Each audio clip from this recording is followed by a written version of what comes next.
esta mañana que la gracia y la paz de nuestro Dios sea con cada uno de los que nos hemos reunido en este lugar para escuchar su palabra. Así que a partir de hoy, lo que nosotros vamos a hacer es introducir nuestras llaves en la puerta de la iglesia en Filipo. Eso es lo que vamos a hacer hoy.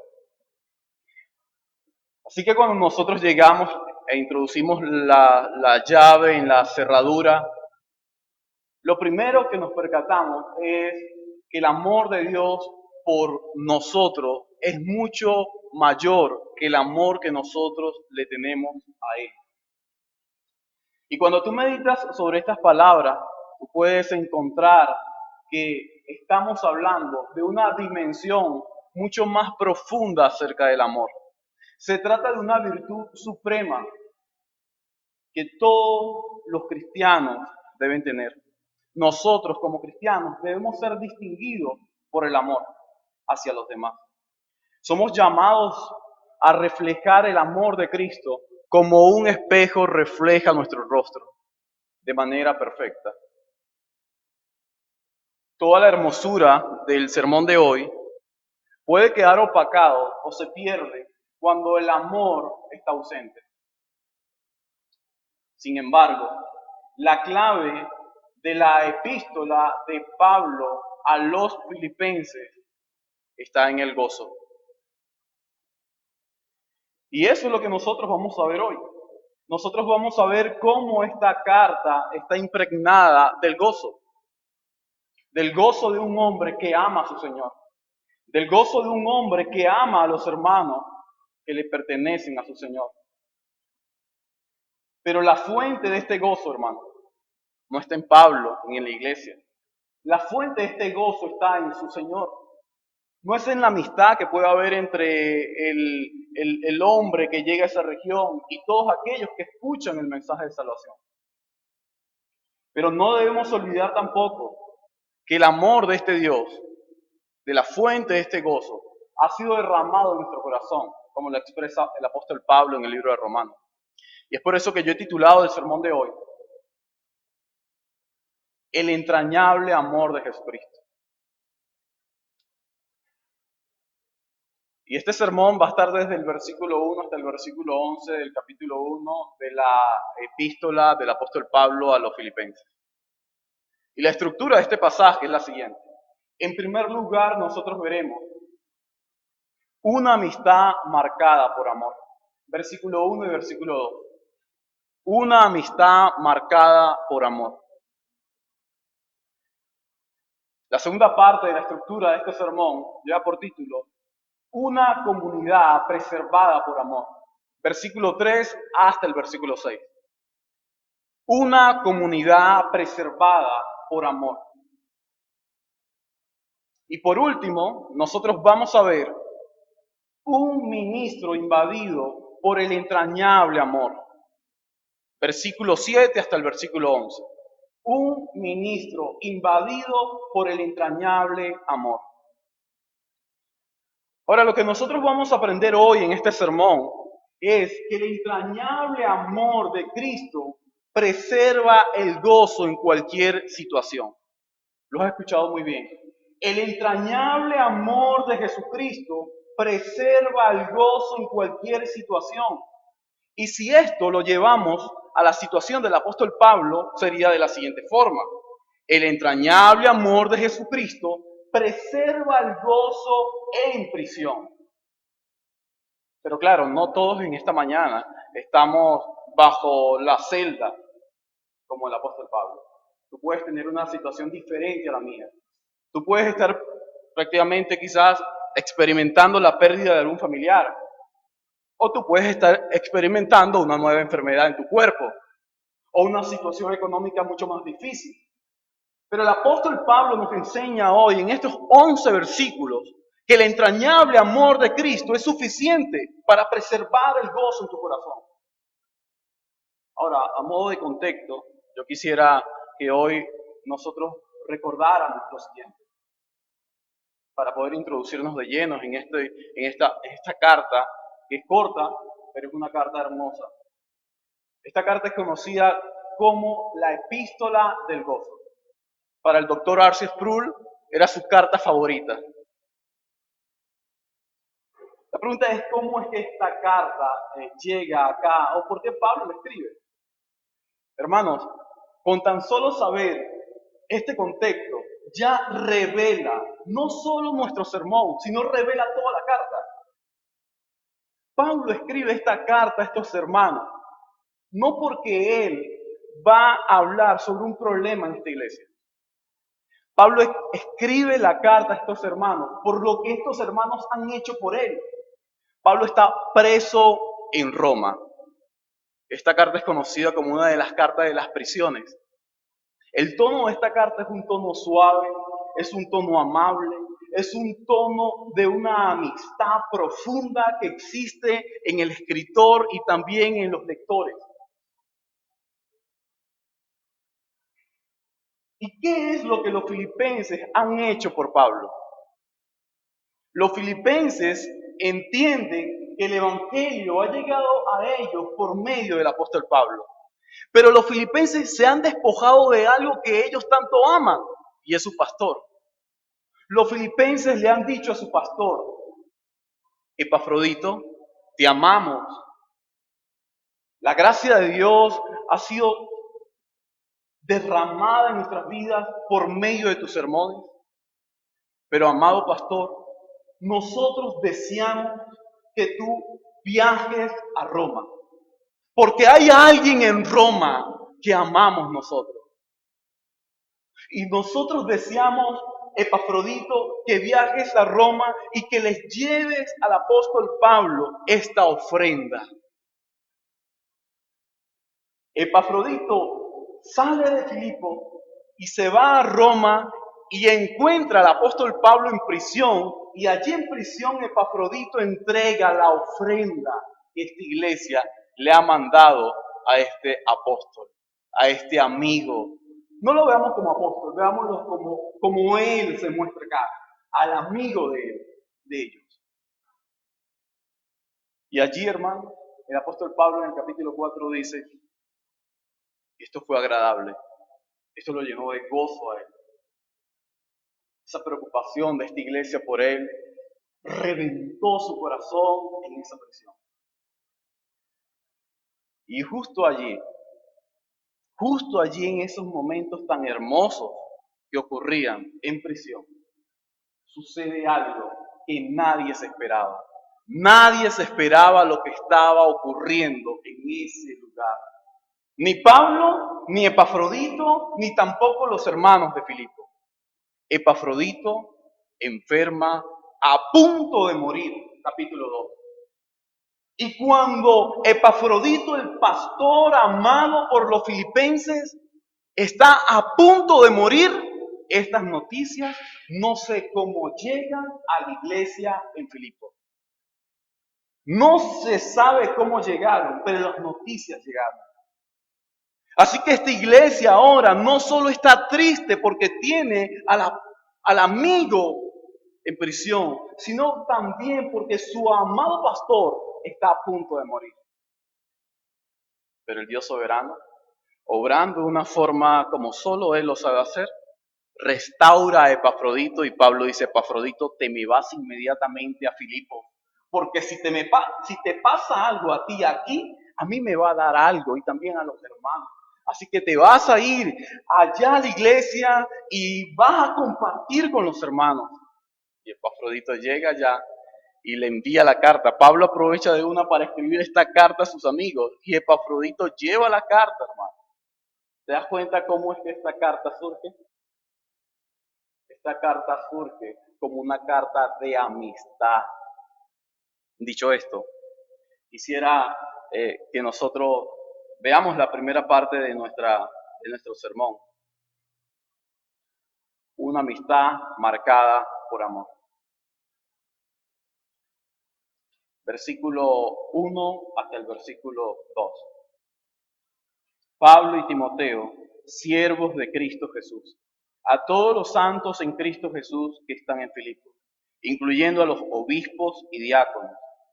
Gracia a vosotros y paz de parte de Dios nuestro Padre y del Señor Jesucristo. Este saludo enriquece, hermano, nuestra comprensión acerca de la persona y de la obra de Cristo. Estas palabras, hermano, muestran el afecto del apóstol Pablo por sus lectores, atestiguando ampliamente el vínculo especial del amor que existe entre este hombre y ellos. Pablo amaba a los filipenses. Eso hay que entenderlo. Los filipenses, hermanos, estaban dispuestos no solo a ayudar a Pablo económicamente, sino también a ir a prisión por la causa de Cristo. Los filipenses, hermanos, se han apropiado del apóstol Pablo. Y nada más como Pablo habla acá, nos revelan a nosotros todo, hermano. Estas palabras introductorias definen el tono de la carta. Pablo y Timoteo, siervos de Jesucristo. Otras versiones dicen esclavos de Jesucristo. Esta carta se trata de buenos amigos, separados por las distancias, pero unidos por Cristo. ¿Cómo esta amistad puede mantenerse? ¿Cómo esta amistad puede fortalecerse? ¿Cómo esta amistad puede ser duradera? Por su fuente, Cristo. Cristo es el centro de todo. Sin Cristo no existe una amistad, hermano. Cristo es la fuente de la amistad de Pablo con esta iglesia. Él dice, Pablo y Timoteo, nosotros somos esclavos de Jesucristo. Ahora, recuerda que es una carta escrita en prisión. Y Pablo ya allí nada más está diciendo, yo no soy esclavo de Roma. Yo no soy esclavo de nadie aquí. Yo soy esclavo de Jesucristo. Hermanos, esto lo entendió Pablo, Timoteo, y la iglesia también lo entendió. Nosotros nos esclavizamos porque nosotros queremos esclavizarnos. Cuando llega una enfermedad a nuestras vidas y nosotros nos enfrascamos en eso, estamos siendo esclavos de nuestra enfermedad. Estamos siendo esclavos de nuestro pecado. Estamos siendo esclavos de nuestra vida. Pero cuando nosotros entendemos que esa enfermedad ha sido orquestada por el Dios soberano de la Biblia, nosotros decimos, somos siervos, esclavos de Jesucristo. Pablo dice, amados hermanos, ustedes me conocen a mí, estoy en prisión en Roma, pero mi espíritu, mi alma está libre. El afecto de Pablo por estos filipenses rompía, hermano, los barrotes de su celda. Su cuerpo estaba allí, pero su espíritu estaba en Filipo, abrazando a los filipenses, amando a los filipenses. El hombre orgulloso, el hombre soberbio, altanero, déspota, ha sido ahora humillado y ahora es llamado el esclavo de Cristo. ¿Recuerdas al famoso Saulo de Tarso? El imponente, el hombre más fuerte de esa secta, ahora se considera un esclavo de Cristo. Amados hermanos, ¿cuántos de nosotros estamos dispuestos a ser llamados esclavos de Cristo? Este título no es humillante. Hermanos, no se trata acerca de una sumisión humillante. No, se trata del honor más alto que podemos tener nosotros, ser esclavos de Cristo. No somos esclavos del vicio, no somos esclavos de la fornicación, de la pornografía, no somos esclavos de la borrachera, no somos esclavos del mundo, no somos esclavos de Satanás, somos esclavos de Cristo. Mira, hermanos, Pablo y los filipenses lo entendían. Cuando tú amas algo que otro ama, te conviertes en el mejor amigo de ese. Porque tú hablas de aquello que tanto ama. Y Pablo habla de Jesucristo porque ama a Jesucristo. Pero no solo hasta allí. Pablo dice a todos los santos en Filipo. Es decir, aquel grupo de pecadores que han sido llamados de una forma eficaz y que la justicia de Cristo ha sido imputada a sus vidas. Ahora ellos son separados del mundo. Pablo dice, ustedes son santos, los santos de Filipo, los separados en Filipos. Ustedes son los amados de Cristo y también son los amados de Pablo. Una persona separada del mundo, separada del pecado, es una persona que se apropia del corazón de sus ministros. Hermanos, no solo el apóstol Pablo recuerda a la membresía de esta iglesia, sino que Pablo también incluye a los líderes de esta iglesia. Así que los diáconos y los pastores, y fíjate cómo Pablo habla en plural, obispos, diáconos y santos, todos ellos conforman la iglesia de Cristo y la amistad de este hombre hacia ellos. Y esa amistad, hermano, es una amistad que está marcada por el amor de nuestro Señor Jesucristo. Y Pablo dice, gracias y paz.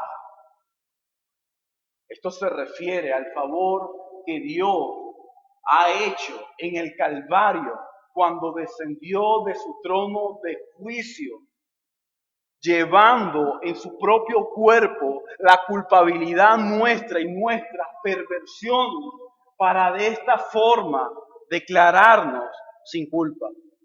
Gracia y paz.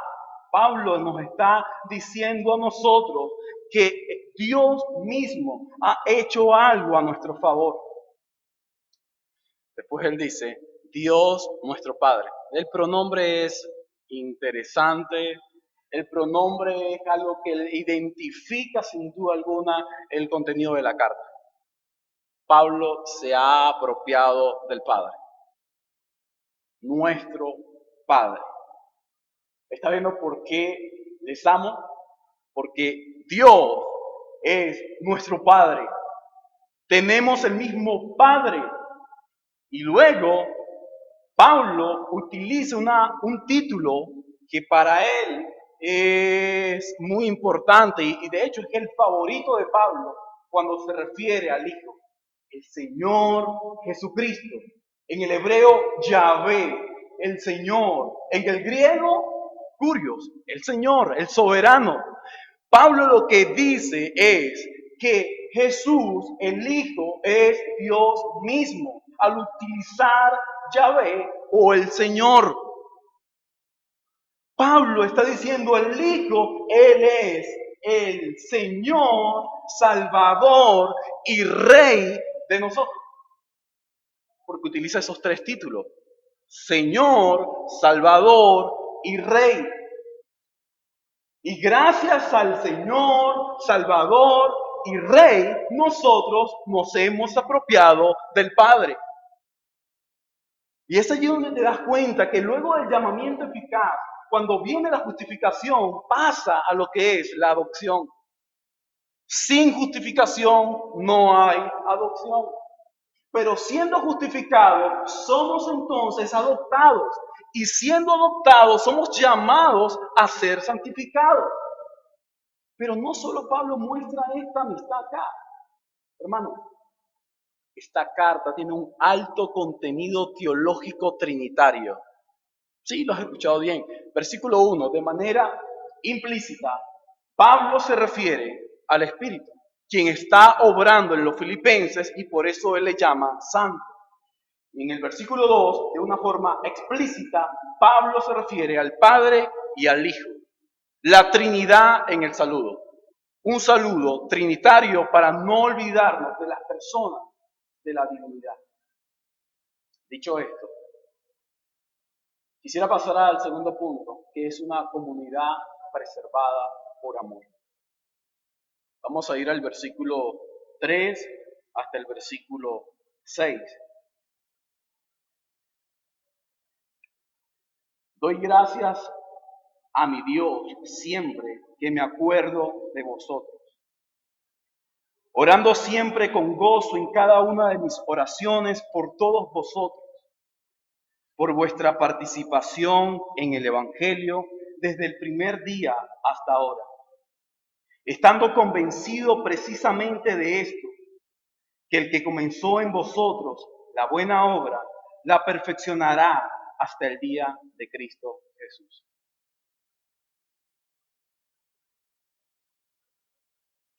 Lo que esta comunidad era, se debía a la intervención divina en sus vidas.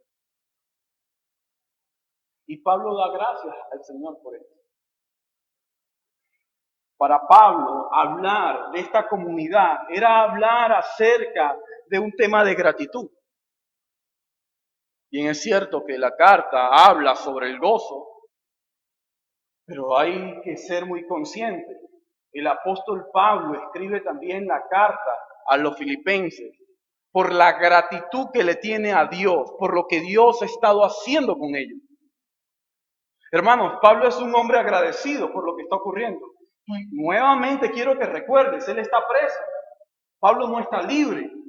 Pablo no está gozando de la libertad, hermano. Pablo está preso en una celda en Roma. Y allí Pablo es un hombre agradecido, contento con lo que tiene, con lo que Dios está haciendo. Y no precisamente con lo que Dios está haciendo en su vida. Pablo es un hombre agradecido con lo que Dios está haciendo en la vida de otros. Tú y yo debemos aprender a ser agradecidos con Dios por lo que hace con nuestros hermanos. Cuando Dios aún no obra en nuestras vidas, como deseáramos nosotros que obre, pero vemos su mano soberana y poderosa actuando sobre otro, esto es motivo de gratitud. Y es lo que Él hace. Este es un tema de gratitud a Dios. Ellos se habían apoderado, hermanos, del corazón de Pablo. Y tan solo recordarles, impulsaba al apóstol a orar por ellos.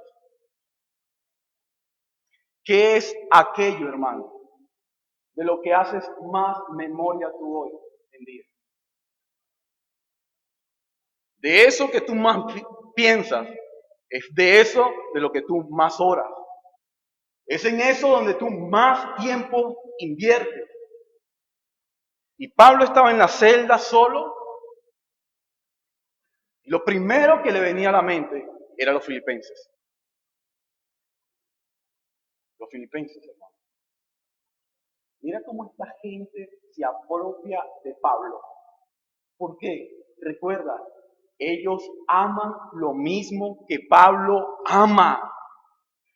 Quizás tú digas, pero ¿por qué Pablo allí en la prisión no se acordaba de los corintios? Pablo trata a los corintios como santos, pero los corintios no se han apropiado como los filipenses en el corazón de Pablo. Mientras los corintios dan dolor de cabeza a Pablo por su comportamiento, los filipenses traen gozo a Pablo por su manera de vida. Por eso Pablo dice, doy gracias a mi Dios siempre.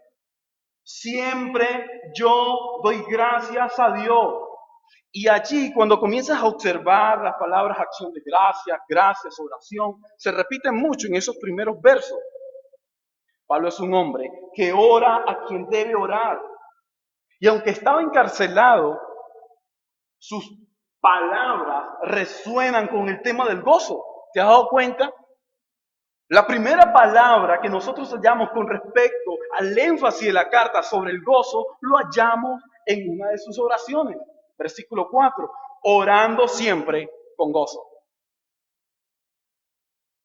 Pablo siempre ora con gozo. ¿Por qué? Por los filipenses.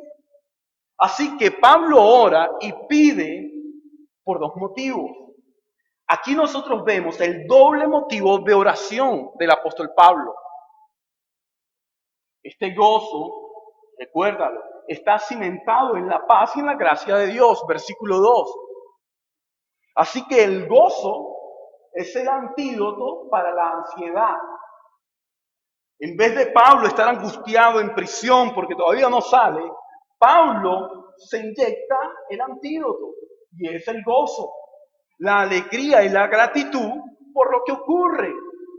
Y es allí donde Pablo dice, los motivos de mi oración a Dios, en primer lugar, es el recuerdo que le tiene a los filipenses. Les recuerdo, versículo 3, hermano. Doy gracias a mi Dios siempre que me acuerdo, les recuerdo, les tengo presente en mi memoria. No les olvido. Están aquí conmigo. ¿Cómo olvidar a alguien? ¿Cómo olvidar a alguien que amas? ¿Cómo lo vas a hacer? ¿Cómo lo vas a olvidar, hermano? No puedes, hermano.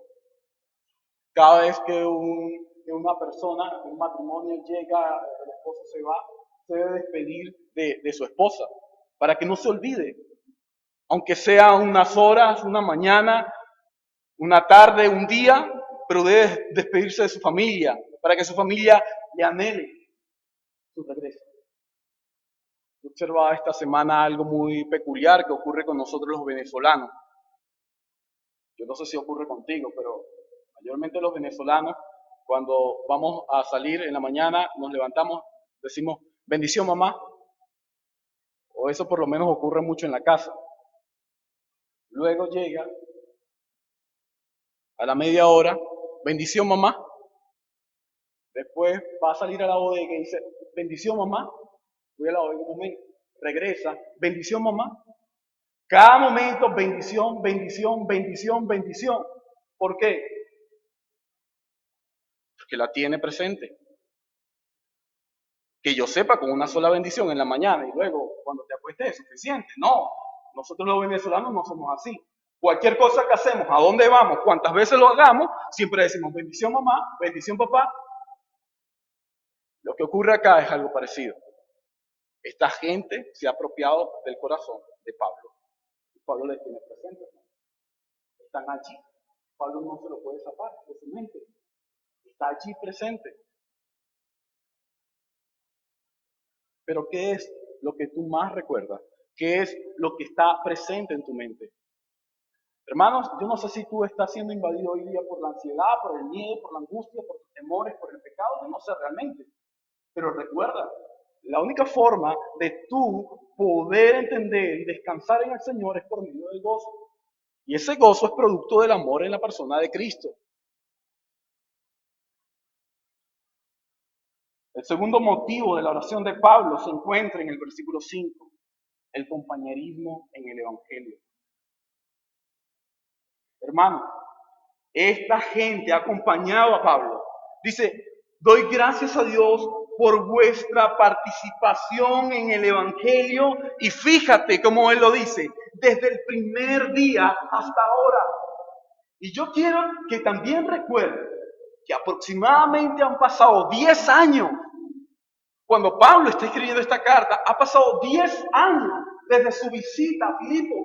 Y Pablo está diciendo que esta gente le ha acompañado en la evangelización desde el primer día hasta ahora. Esta gente ama no solo el objeto de su vida, que es Cristo. Esta gente ama expandir el reino de Cristo, hermano. Por eso Pablo dice, por esto yo oro por ustedes. Por esto yo me recuerdo de ustedes. Por esto yo los amo a ustedes. Hermanos, no se trata de un mero sentimiento. Se trata de las acciones, de las obras, de los hechos. Esta gente fue la gente que se ha quedado en la región de Filipo y que ha expandido el evangelio de Cristo.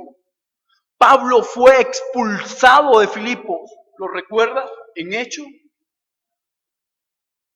Cuando él, luego de ser liberado por las autoridades, al darse cuenta que es un ciudadano romano, va a casa de Lidia y los hermanos están allí con él y los hermanos se despiden de Pablo. ¿Quién queda allí, hermano?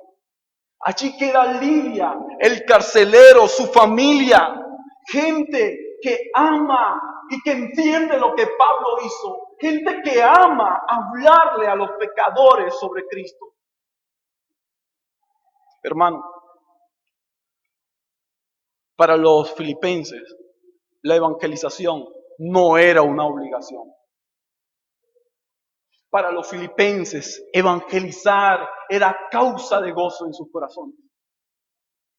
Hablar de Cristo era producto del amor hacia Cristo. Evangelizar a otros era el gozo que comenzaba a surgir en su corazón. Era indetenible, hermano. Ellos no podían detener, cerrar sus corazones. Ellos no podían cerrar sus bocas, hermano.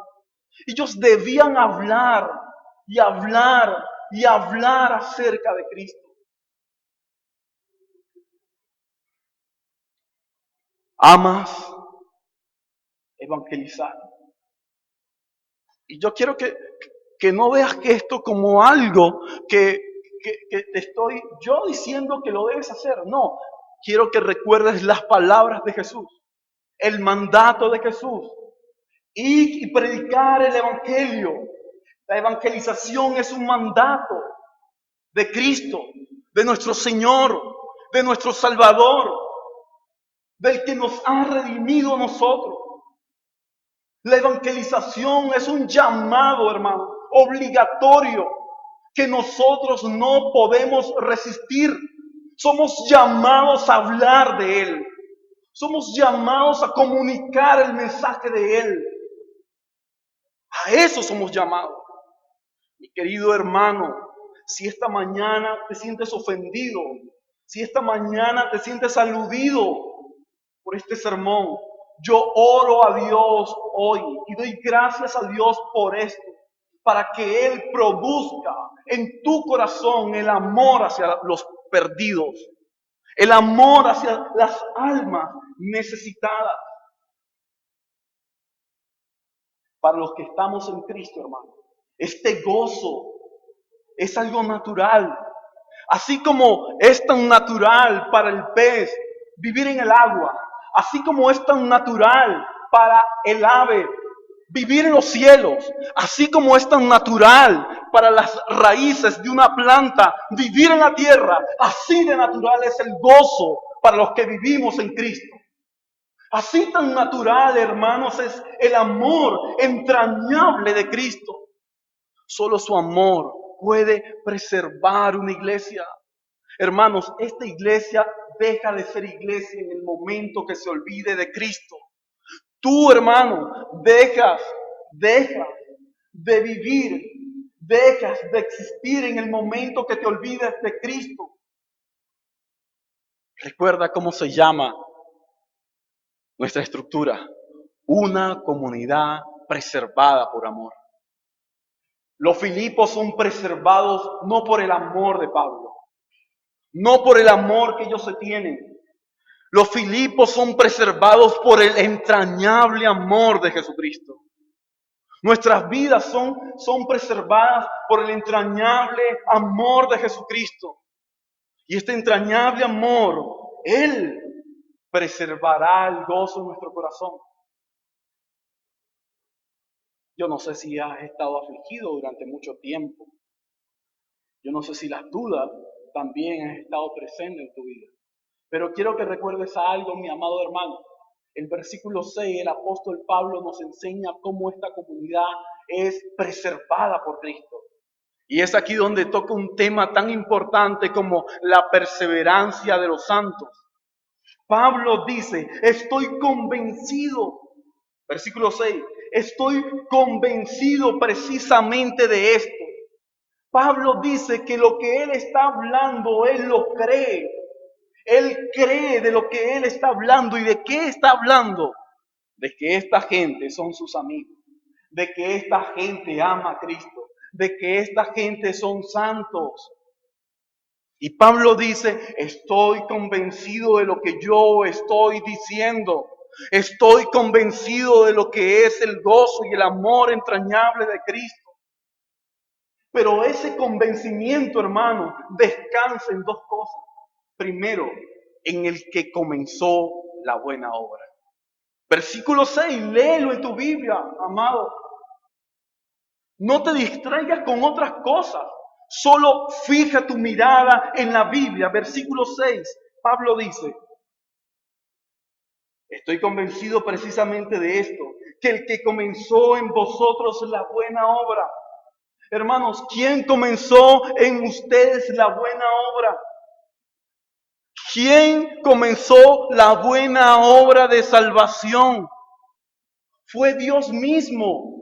No fue tu hermano que te fue a hablar sobre el Evangelio. Quien comenzó la buena obra en tu corazón fue Dios, el Dios de salvación obrando en tu corazón.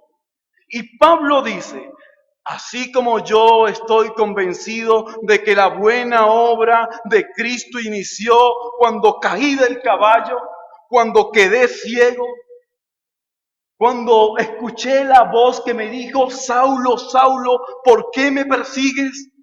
Allí comenzó la buena obra de Dios. Y aquí en prisión en Roma, esa buena obra se perfecciona. Pero no solo Pablo está hablando del que inicia la buena obra. Allí. Pablo también dice que él está convencido por un segundo aspecto importante y es la perfección de ellos. El sujeto del versículo 6, ¿quién será, hermano? ¿Quién será? Si descubres quién es el sujeto del verso 6, descansarás. No es Pablo, no es Epafrodito, no es tu pastor, no es tu hermano. El sujeto es Cristo, Dios, el que comienza la buena obra. Él la perfecciona. Y la perfeccionará, dice el verso 6, hasta el día de Cristo Jesús. Hasta el día en que Cristo vuelva por nosotros. Hasta ese día la perfeccionará, hermano. Pablo no se queda únicamente descansando de que han trabajado 10 años. Pablo dice, mi Dios va a perfeccionarlos. Mi Dios va a obrar en ustedes. ¿De qué manera? Si lees capítulo, creo que 3, versículo 3, Pablo dice que el Espíritu de Dios obra en nosotros. Así que el Espíritu Santo, hermano, está obrando en nuestras vidas para perfeccionarnos a nosotros. La perseverancia de esta comunidad depende de que Dios los preserve por gracia. La perseverancia de esta comunidad descansa en Dios. Y Pablo está seguro. El amigo de los filipenses está seguro de esto. Él dice, esta comunidad, esta iglesia va a ser preservada, es por Dios mismo. Así que ya vimos las dos marcas de la seguridad de Pablo. Dios inició la obra salvadora y en segundo lugar, Dios continúa perfeccionando la obra salvadora. Dicho esto, pasemos entonces a la última parte. Un ministro invadido por el entrañable amor. Versículo 7 hasta el versículo 11. Es justo que yo sienta esto acerca de todos vosotros, porque os llevo en el corazón, pues tanto en mis prisiones como en la defensa y confirmación del Evangelio, todos vosotros sois participantes conmigo de la gracia, porque Dios me es testigo de cuánto os añoro a todos con el entrañable amor de Cristo Jesús. Y esto pido en oración, que vuestro amor abunde aún más y más en conocimiento verdadero y en todo discernimiento, a fin de que escojáis lo mejor, para que seáis puros e irreprensibles para el día de Cristo, llenos del fruto de justicia, que es por medio de Jesucristo, para la gloria y alabanza de Dios.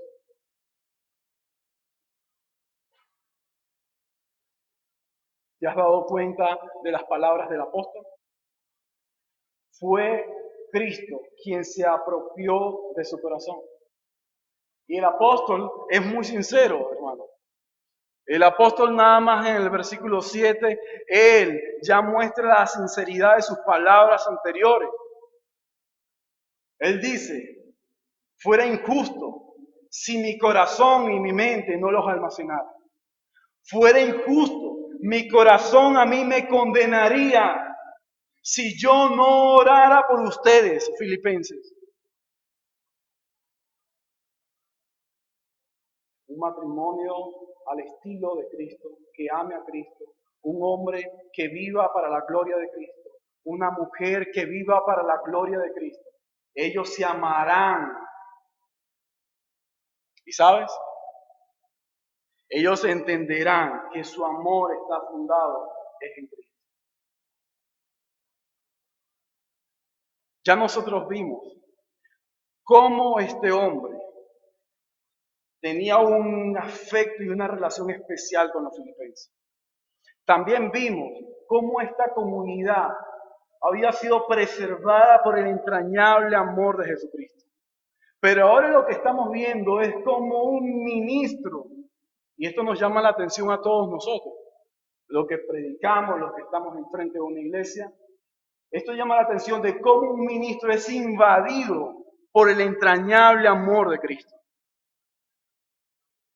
Debe ser el amor de Cristo quien debe apropiarse del corazón del ministro. Hermano, pero quiero que recuerdes algo. No siempre el ministro va a tener un afecto hacia todos los miembros. Para que un ministro tenga en su corazón y en su mente a un miembro como Pablo tenía a los filipenses, esos miembros deben vivir al estilo de los filipenses. Recuerda lo que dice la misma escritura, de que no seamos causa de dolor y de tristeza para nuestros ministros. Porque una iglesia es iglesia, pero puede ser carga a sus ministros. Pero una iglesia, si vive en conformidad a la verdad de Cristo, puede ser un gran gozo para sus ministros. Y es lo que ocurre con los filipenses. Pablo dice que hubiese sido una injusticia si él fuera sentido algo diferente hacia los filipenses. Su anhelo brota del intenso amor de Cristo por los suyos. El amor que Pablo tiene por los filipenses muestra sin duda alguna que el amor de Cristo ha sido derramado sobre su vida. Dice, es justo que yo sienta esto acerca de todos vosotros. Él no está hablando de un grupo. Y si observaste el versículo 1, él primero menciona a la membresía, a los santos, y luego a sus líderes. No hay predicador sin membresía. Y Pablo entiende eso. Y Pablo en primer lugar da sus saludos cordiales a la membresía. Pero Pablo en el verso 7 entiende que los líderes también son invadidos por el amor de Cristo. Y ellos oran por todos. Y él explica el por qué es justo eso. Y es justo porque él los lleva en el corazón. No es una carga para Pablo. No es un trabajo para Pablo. No es una cruz para Pablo. Pablo dice, los llevo en mi corazón y no los voy a soltar de mi corazón. Allí se van a quedar. Allí van a estar resguardados. Allí les voy a enseñar lo que debo enseñarles, porque ustedes se han apropiado de mi corazón. No se trató, hermanos, de que Pablo, él, tuvo preferencia y agarró a la iglesia de Filipos y se la colocó en el corazón. No, se trata de que los filipenses, sin pedir permiso, irrumpieron el corazón de Pablo.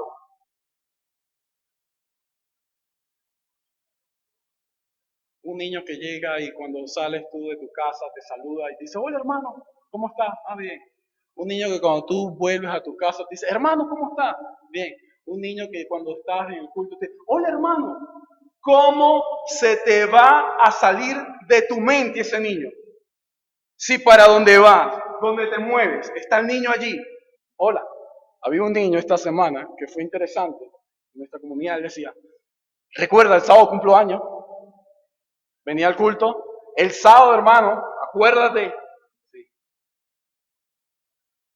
El sábado no hay culto. Yo no lo vi. Lo estaba buscando, no lo vi. Pero él vio unos hermanos. Hoy es mi cumpleaños. ¿Cómo se te va a olvidar que el cumpleaños de él fue el sábado si para donde ibas te decía que el cumpleaños era el sábado?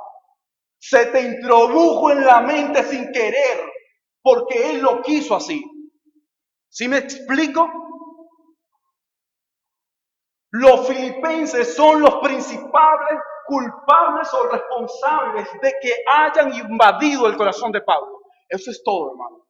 No se trata de Pablo, se trata de ellos, de su comportamiento, de su estilo de vida, de su devoción, de su amor, de su compromiso, de su lealtad, de su vida, de su experiencia.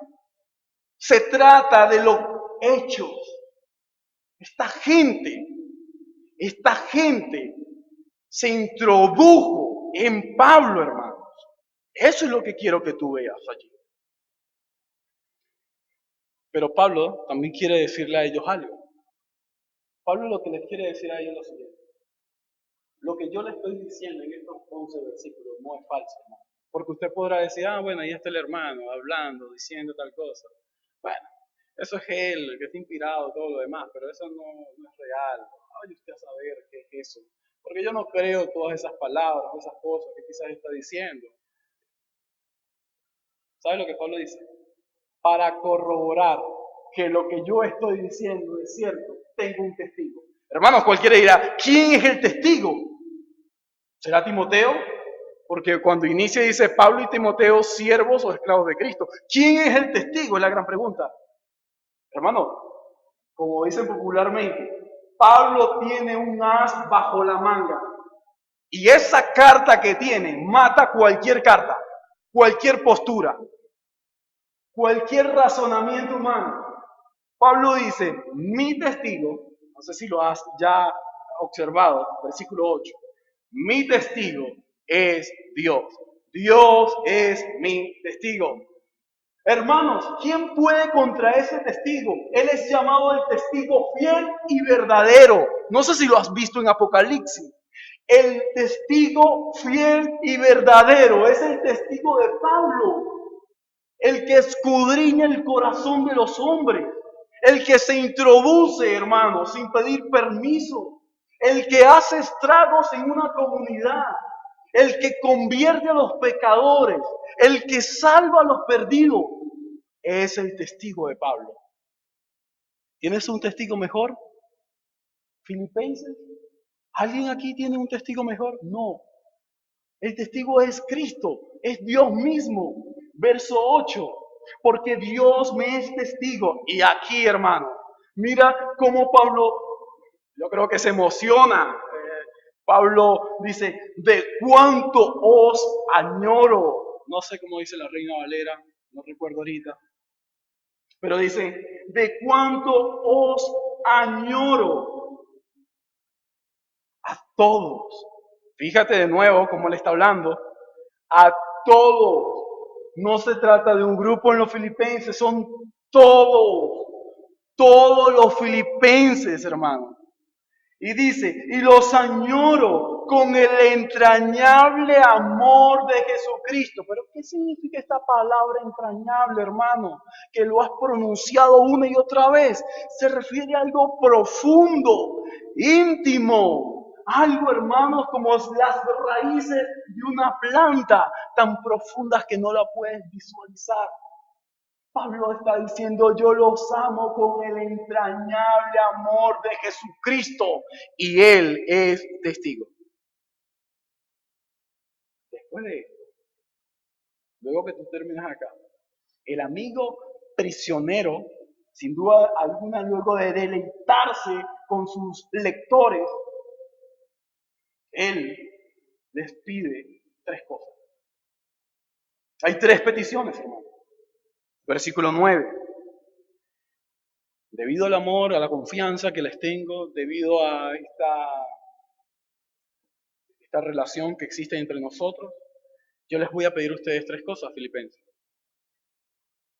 Y esto pido en oración, les ruego tres cosas. Lo primero que Pablo pide es un amor que abunde aún más y más.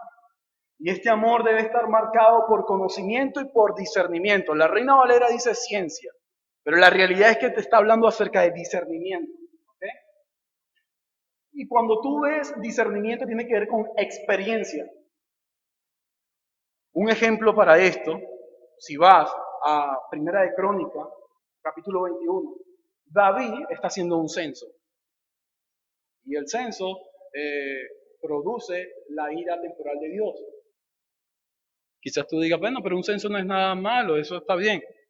Hermanos, yo en mi trabajo soy consultor de mantenimiento y mi trabajo en la vía tiene que ver con hacer auditoría al departamento de vía férrea.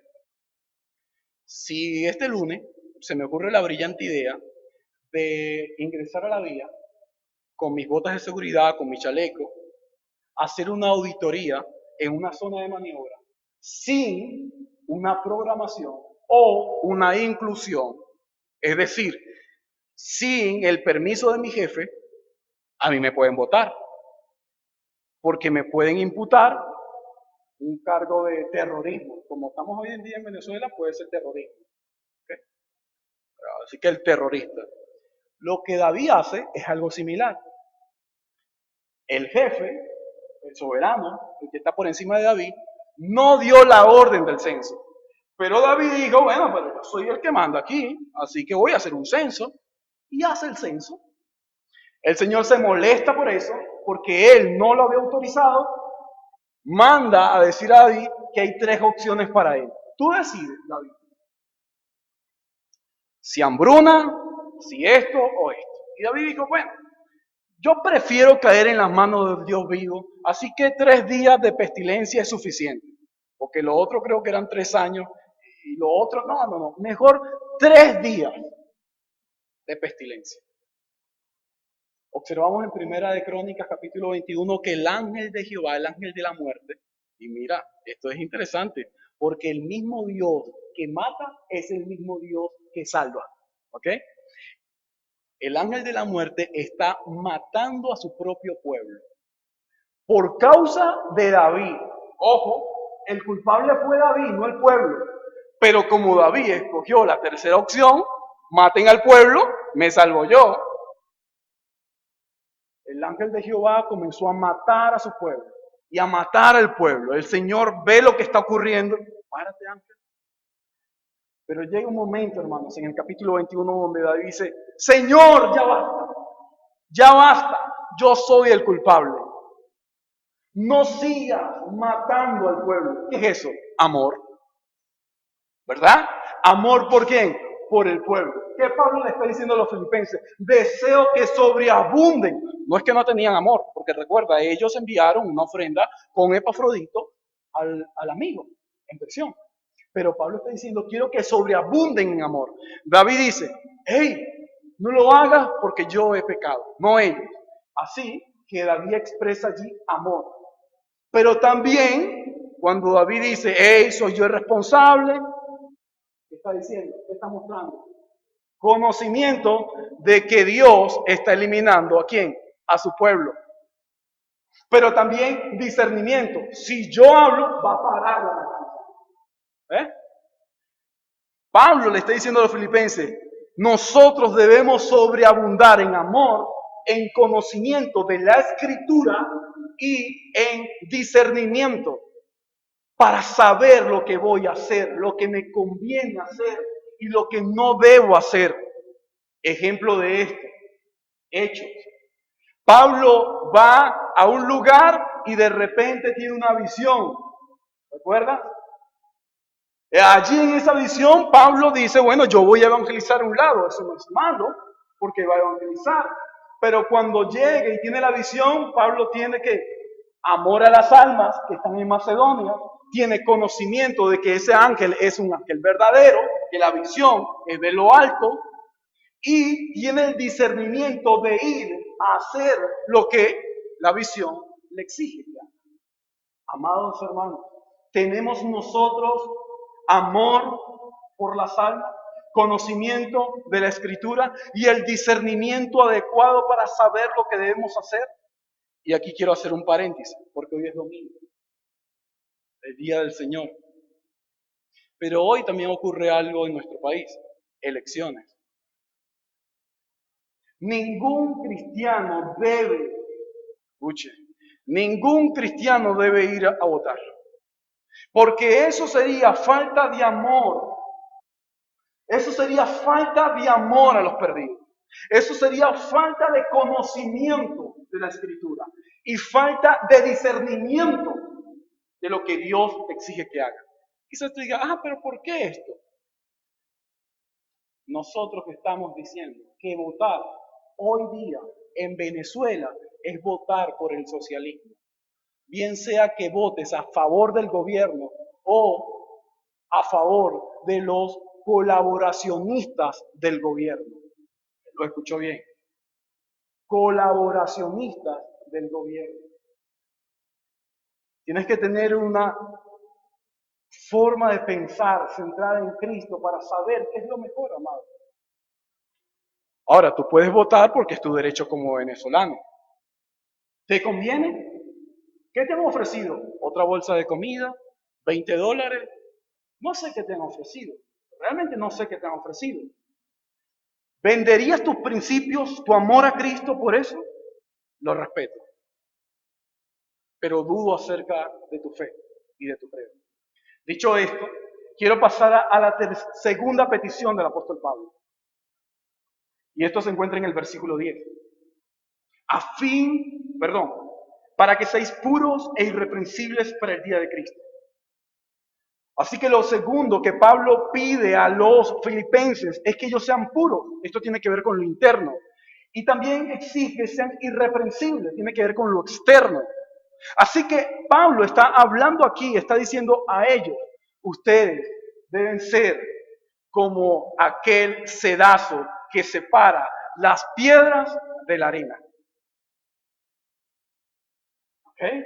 Ustedes deben ser irreprensibles. Ser irreprensible, hermano, no significa de que nadie te va a juzgar. Sí, la gente te va a juzgar, pero que te juzgue de manera falsa. Que tú no tengas nada que esconder, hermano. La semana pasada ocurría algo interesante con uno de mis compañeros. Él había vendido sus principios y su integridad por algunas monedas. Y luego de algún tiempo él llega a la oficina y una de las cosas que me llama la atención de él es su sinceridad. Y él me dijo, sabes, he vuelto acá y sé que muchos acá en el departamento me han criticado durante todo este tiempo por las decisiones que tomé. Y yo acepto, fueron decisiones equivocadas. Pero ¿sabes por qué he volvido?